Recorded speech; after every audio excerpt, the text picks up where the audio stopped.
What's up guys, nandito ulit tayo ngayon sa Jugos Fish Shop. Nagbabalik na tayo. Ayan, so pinatay ko muna yung tubig natin at maingay. Inulit ko tuloy yung vlog kasi maingay pala. Ayan, so update ko lang kayo sa mga available nating isda. May mga gusto mag-order. Ayan, okay. Ayan, so ang mga available natin as usual, PKBM. Meron tayong mga white eye na lyre tail ngayon kung gusto nyo mag-avail. Ayan, ito. Ayan, white eye natin na lyre tail kung gusto nyo mag-avail.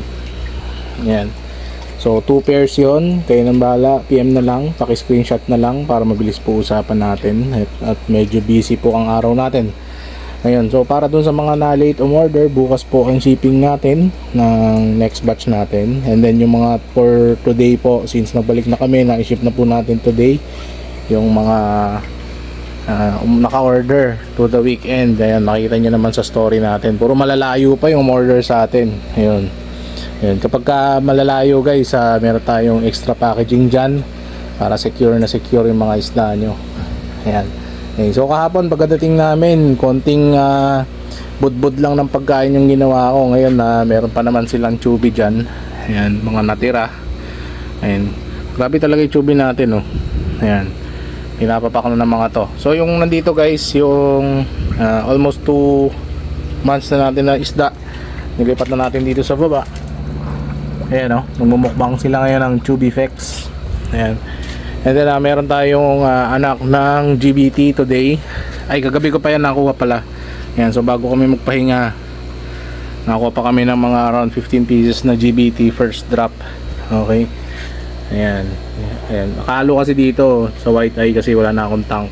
Ayan, so drop yan nung natin, GBT, AGBT o GBT na lang para maiksi.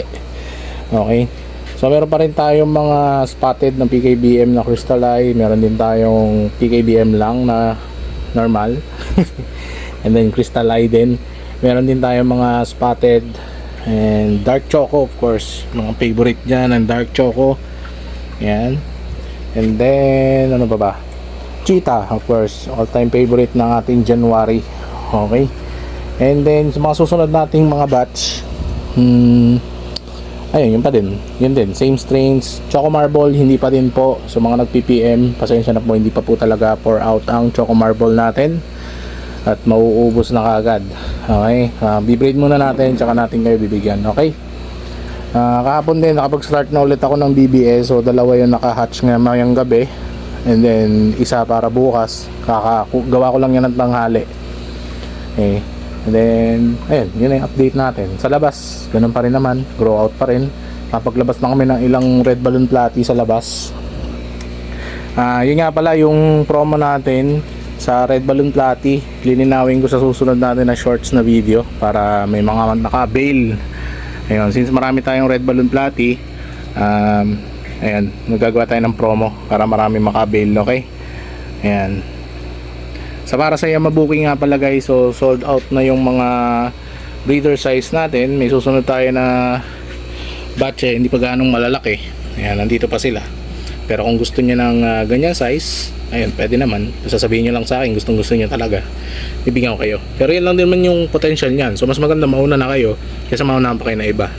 Ayan, kasi pag may pumunta dito guys, sila nakapamili kagad ng isda. Ayan, ayan. Kung pangit yan, syempre hindi na uubos, diba? So kayo, kung gusto nyo nang kumuha ng fresh batch, I suggest kumuha na kayo para sarili nyo nang grow out yung lakihan ng isda. Mas maganda i-breed. Okay, so yun lang naman yung update natin guys. And kung gusto nyo bumili, mag-PM lang kayo. Andyan lahat ng question dyan. Meron tayong price list, return and refund policy, packaging, ganon, lahat po. Okay, yan. So nagbabalik na si Jugos. Abangan nyo nga pala yung mga susunod natin na content kasi andun yung mga pinuntahan namin this weekend. Meron tayong pond na nakita sa kabundukan, kaya abangan nyo yun. Ganda, ang ganda. Share ko lang sa inyo. So yun lang guys, maraming salamat sa panonood.